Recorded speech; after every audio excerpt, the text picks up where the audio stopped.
اور ایک بات ذہن میں اور رکھیے کہ اسلام میں جتنا امپورٹنٹ نماز کی پابندی تقریباً اسی کے برابر یہ بھی کہ نماز پڑھی جائے تو وہ نماز پڑھی جائے جو خدا کو چاہیے، اپنی مرضی سے نماز نہ پڑھیں۔ وہ مشہور روایت ابو بصیر اسدی کوفی، یہ بہت ہی عظیم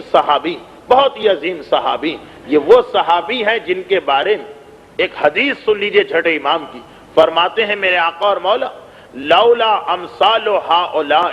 لن درست آثار النبوہ، اگر ابو بصیر جیسے صحابی میری مدد نہ کرتے، یہ کون کہہ رہا ہے؟ یہ امام کہہ رہے ہیں،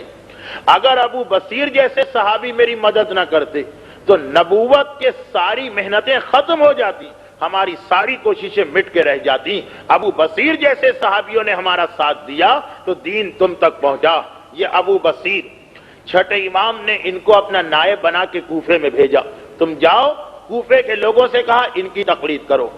ابو بصیر اتنے ایجڈ ہو گئے تھے کہ سر کے، داڑھی کے، بلکہ بھووں کے بال بھی سفید ہو چکے تھے، کمر جھک چکی تھی۔ جب ان کے پاس اطلاع آئی کہ مدینے میں چھٹے امام کو شہید کر دیا گیا، ایک عام مومن کی شہادت کی اطلاع ملے تو اس کے گھر والوں کو پرسہ دینا فریضہ، یہاں تو معصوم امام شہید ہوئے۔ ابو بصیر فوراً اونٹ پر سوار ہوئے اور مدینے پہنچتے ہیں۔ شہزادی ام حمیدہ، ہمارے چھٹے امام کی بیوہ، ساتویں امام کی والدہ، شہزادی ام حمیدہ کو پرسہ دینے کے لیے آئے۔ اب ام حمیدہ اپنے کمرے میں ہے، ابو بصیر باہر کے کمرے میں ہے، بیچ میں پردہ لٹک رہا۔ پہلے تو ابو بصیر نے پرسہ دیا شہزادی کو ہمارے چھٹے امام کی شہادت کا، اور اس کے بعد جیسا ایک طریقہ پوچھا شہزادی یہ تو بتائیے آخری وقت میں ہمارے مولا کی حالت کیا تھی؟ تو ام حمیدہ جو رو رہی تھی، روتے روتے ایک مرتبہ کہا ابو بصیر تم نے ایک بڑا عجیب سوال کیا، آخری وقت میں نے اپنے آقا اور مولا سے ایک عجیب و غریب بات کو سنا۔ اے ابو بصیر سنو، میں مکان کے صحن میں بیٹھی تھی، ایک مرتبہ میں نے دیکھا کہ دروازہ کھول کے میرے آقا اور مولا آ رہے ہیں، منصور کا دیا ہوا زہر سارے جسم میں پہنچ چکا، چنانچہ امام لڑکھڑاتے ہوئے آ رہے ہیں۔ میں گھبرا کے آگے بڑھی، مولا کو سہارا دے کے بستر تک پہنچایا،